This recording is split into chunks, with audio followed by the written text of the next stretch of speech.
Kumusta sa inyong lahat? Ako po si Dr. Althea Ramos at ngayong araw ay susuriin natin ang pagsangpak kontrol sa blood sugar o diabetes ng natural. Maraming nga lolo-lola at mga tito-tita ang may ugaling dumaan sa karinderya para kumaingang mainit at mamantikang mami noodles. O kaya ay nakmamadaling humigop ngang mainit na lugaw para pampainit ngang sikmura. Akala nga marami dahil malambot ang pagkain. Madali itong matunaw at napakabuti para sa mga nakakaedad.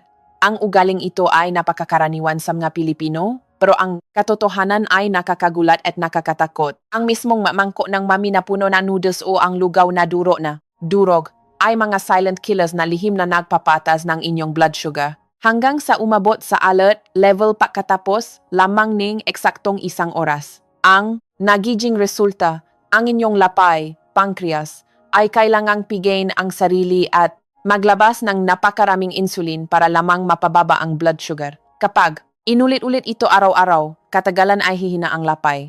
At bigla na lang, kakato ang sakit na diabetes nang hindi ninyo namamalayan. Imbes na magutom sa matinding pagdidieta o kumain ng napakaraming carbohydrates, sa unang subo pa lang na walang sustansya, kailangan lang baguhin ang pagkakasunod-sunod ng pagkuha ng pagkain para kusang bumaba at kumalma ang blood sugar. Siguro pakarinig ninyo nito ay nagtatanong kayo, paano ba ang tamang paraan?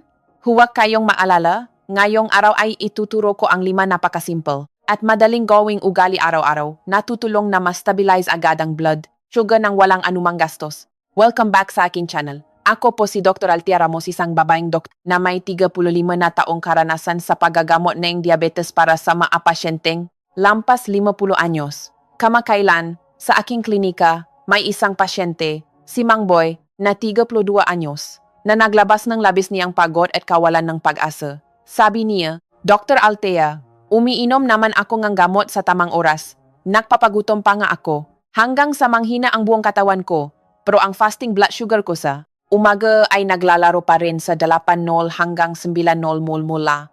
Ang isipin pa lang na kailangan kong magpa-inject ng insulin ay nakakatakot na dahil magastos at pabigat lang sa asawa at mga anak ko. Nang marinig ko ito, sinabi ko kay Mang Boy na ang gamot ay isang mahalagang bahagi. Ngunit ang pinakaugat ay nakasalalay sa inyong nakagawian o ginagawa. Agad pagkatapos kumain, pagkatapos ayusin ang kanyang nakagawian, bumalik si Mang Boy noong nakaraang buwan para sa kanyang check-up. Nakangiti siya at masayang ibinalita na bumaba na ng maganda ang kanyang blood sugar, naging mas magaan ang kanyang pakiramdam at mas malakas kaysa dati. Nawala na rin ang kanyang pangamba na baka kailanganin niyang mag-inject ng insulin araw-araw. Ngayon, maupo kayo ng comfortable at pakinggan ang mahalagang bahaging ito. Marami ang naakala na ang diabetes ay sakit dahil sa sobrang pagkain ng asukal o matamis, pero ang nakakagulat na katotohanan ay namumula ito sa insulin resistance ng katawan dahil sa maling lifestyle o pamumuhay. Kapag ang asukal ay hindi makapasok sa mga cells at naipon lamang sa dugo, unti-unting masisira at numinipis ang ating mga ugat, blood vessels. Gayunpaman, gusto kong linawin ang isang bagay para walang ma-misunderstand. Ang 5 ugali na ibabahagi ko ay tutulong na mabilis na maging stable ang blood sugar. Ngunit hindi ito ganap na pamalit sa inyong treatment plan o sa magamot na nireseta ng inyong doktor. Ituring ninyo ang ugaling ito bilang inyong matibay na katuwang. Mamaya ay ipapaliwanag ko ng detalyado ang bawat isa. Kumuha kayo ng pepel at ballpen para isulat itong maigi dahil napakalaking tulong nito sa inyong kalusugan. Ang unang ugali na gusto kong banggitin ay ang karaniwang pagkakamaling ginagawa na iting Pilipino. Pagkain pa lang ng pagkain. Agad tayong sasandok ng isang bandehado ng puting kanin at susubo agad kasama ng ulam. Alam ba ninyo na ang direktang pagpasok ng napakaraming carbohydrates sa sikmura habang ito ay walang laman ay mapapataas ng blood sugar ng kasing bilis ng pag-akyat sa bundok. Ito ang malalim na dahilan kung bakit tuwing pagkatapos kumain ay nakakaramdam kayo na labis na pagod, panghina ng braso binti, pagbigat ng talukap ng mata at gusto na lang matulog agad. Ang solusyon para dito ay napakasimple at hindi kayo gagastos kahit 1 sentimo. Baliktarin lamang ang pagkakasunod-sunod ng inyong kinakain. Simula bukas, unahin ninyong kainin at nguyain ng mabuti ang gulay. Susunod naman ang mga pagkaing mayaman sa protina gaya ng karneng walang taba, isda, o nilagang tokwa. At panghuli, Kapag medyo may laman na at kalmado na ang sikmura, saka lang kayo kumain ngang kalahating bandehado ngang kanin. Ang ideal na daming gulay ay humigit kumulang 100,150 gramo kada pangunahing kainan. Ang makapal na layang fiber mula sa mga gulay na ito ay maksisilbing matibay na lambat na babalo sa inyong sikmura. Ang natural na lambat na ito ang pipigil at magpapabagal sa proseso ngang pag-absorb asukal mula sa kanin papunta sa inyong dugo. Mukhang mahirap baguhin ang nakasanayan niyo na sa loob ngang maraming dekade. Pero sa totoo lang kapag sinimulan niyo na, mas madali pala ito kaysa sa inaakala niyo. Gayon pa man, kapag tama na ang paraan ng pagkain, may isa pang napakahalagang bagay na bihirang pausapan.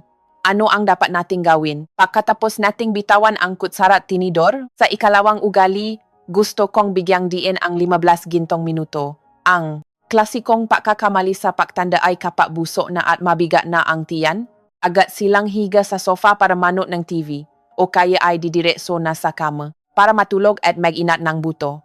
Naintindihan ko ang kagustuhang magpahinga.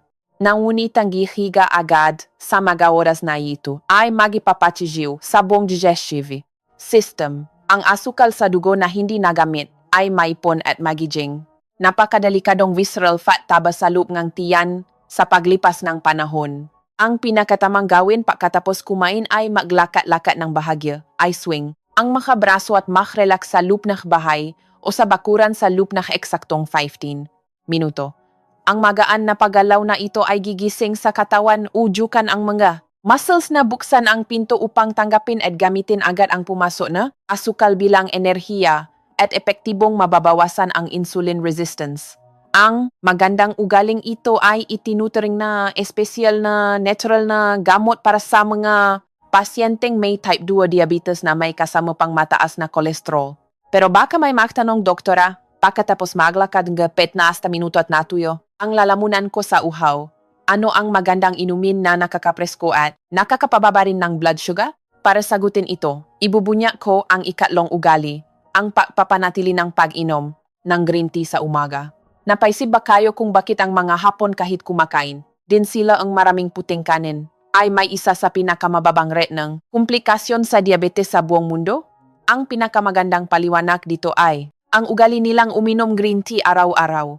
Ipinapakita ng mga mapagkatiwalaang paaral sa siyensya na ang sariwang dahon ng green tea ay mayaman sa isang compound na tinatawag na EGCG. Ang substance na ito ay parang isang gintong susi na nakpapataas ng insulin sensitivity ng napakahusay at sa gayon ay nililinis ang mga sobrang asukal na lumulutang sa inyong dugo. Napakadali nitong gawin.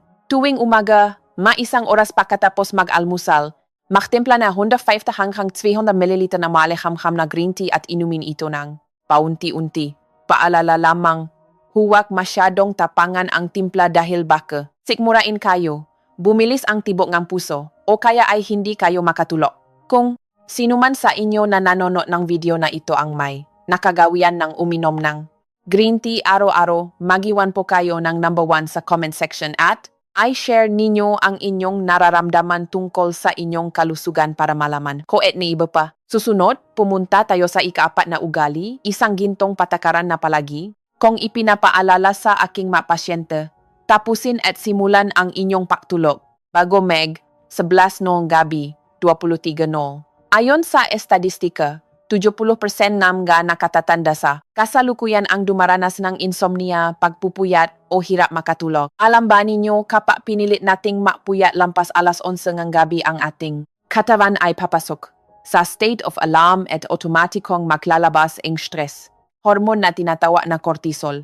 Ang cortisol na ito ang direktang dahilan ng pagpapahina sa epekto ng insulin. Ipinapaliwanag nito ng malinaw kung bakit pagising ninyo sa umaga at pag-check ng inyong blood sugar, nakikita ninyong napakataas pa rin nito kahit isumpa niyo pa na wala kayong kinain na asukal o matamis noong gabi. Ang pinaka-epektibong solusyon ay sanayin ang sarili na humiga sa kama neon o tus ng gabi. Kung hindi kayo makatulog, subukang huminga ng malalim gamit ang inyong tiyan at i-relax ang inyong isipan.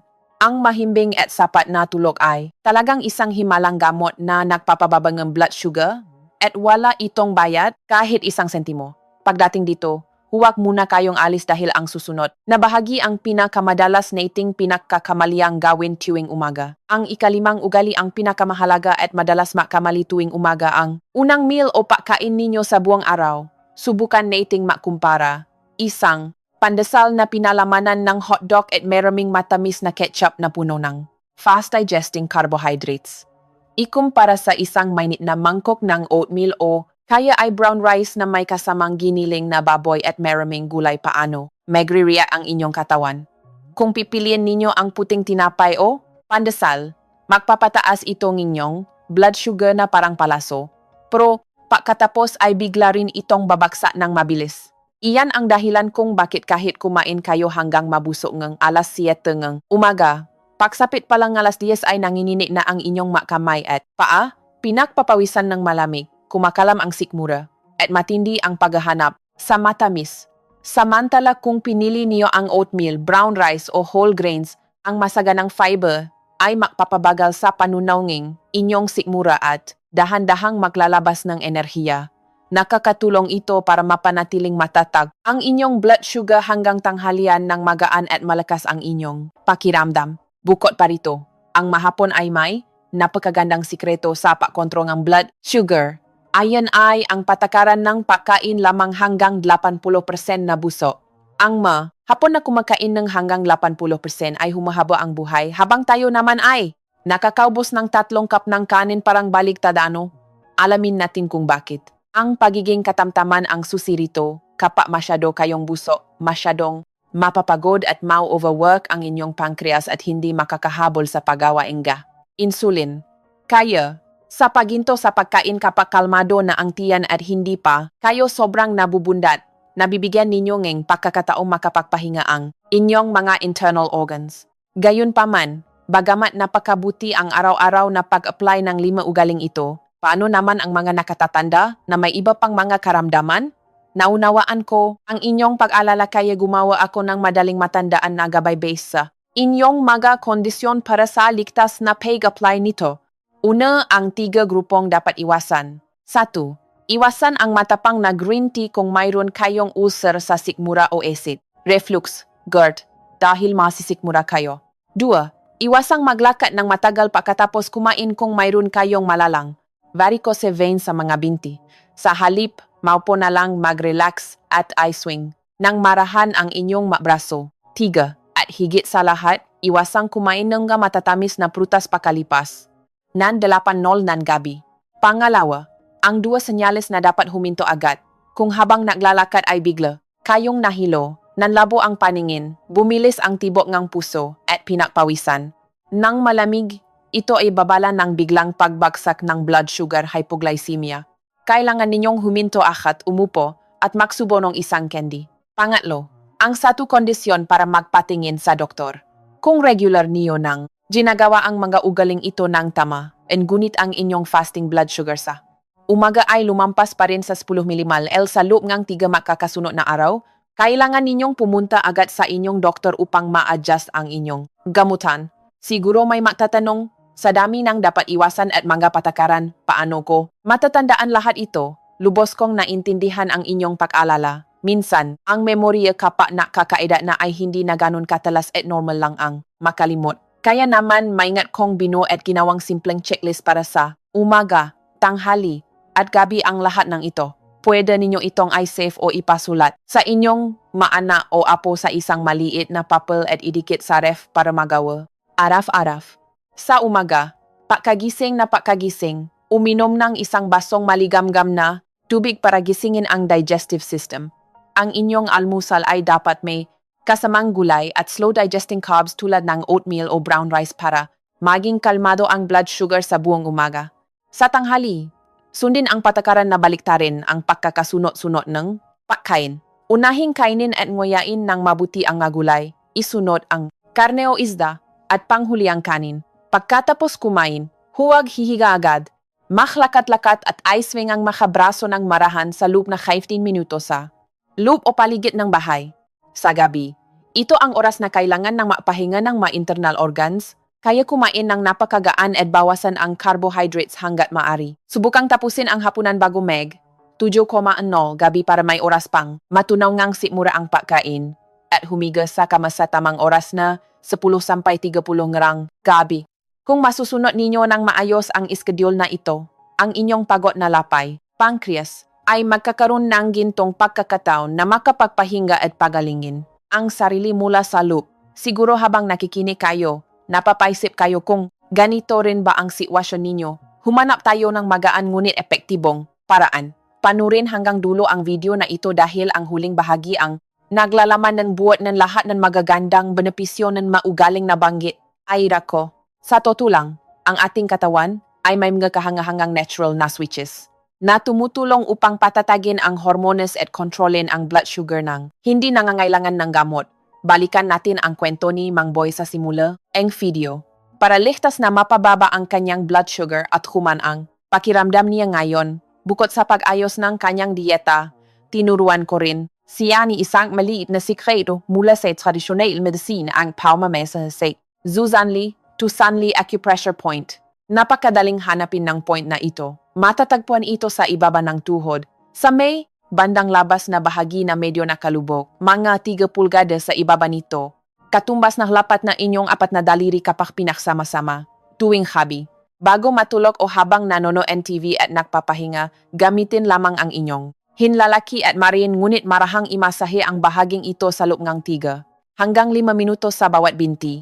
Malit man itong hakbang, nakakatulong ito na pasiglahin ang palisplan at sikmura at pinapaganda ang trabahong digestive system. Kaya napakabilis nitong makabawas ng asukal sa dugo at sumuno ng enerhiya. Mula pa noong sinaunang panahon, napakahalaga na nito sa traditional medicine at binansagan ang Zuzanli na acupressure point of longevity na pumoprotekta sa mga organs at nagbibigay lakas sa mga matatanda. Sa madaling salita, ang pagkontrol sa blood sugar ay hindi kailangang maging isang nakakapagod na pagdidieta o walang katapusang pag-aalala. Isipin niyo, pagkatapos lamang ng 24 na oras na pag-apply ng 5 simpleng ugaling ito, ang inyong blood sugar sa tamang level nito. Kapag nangyari iyon, hindi lamang mas gagaan ang inyong pakiramdam kundi makakatanggap din ang buong katawan ninyo kaso napakahalagang regalo nga. Kalusugan. 1. Unang benepisyo. Isang matibay na cardiovascular system, puso at ugat. Mas magiging malinis ang inyong ugat. Magiging mayos ang daloy ang dugo. Hanggang sa kalilitang bahagi nito at hindi niyo na poproblemahin ang mapangganib na plaque buildup o atherosclerosis. 2. Ikalawang benepisyo. Tuluyan ng magiging hawaan ang inyong nga bato, kidneys. Mas gagaan ang trabaho nito dahil hindi na ito mahihirapang salain at ilabas ang mga nakakalasong, sobrang asukal sa katawan. Minuto-minuto. 3. Ikatlong benepisyo. Isang maayos at malusok na digestive system.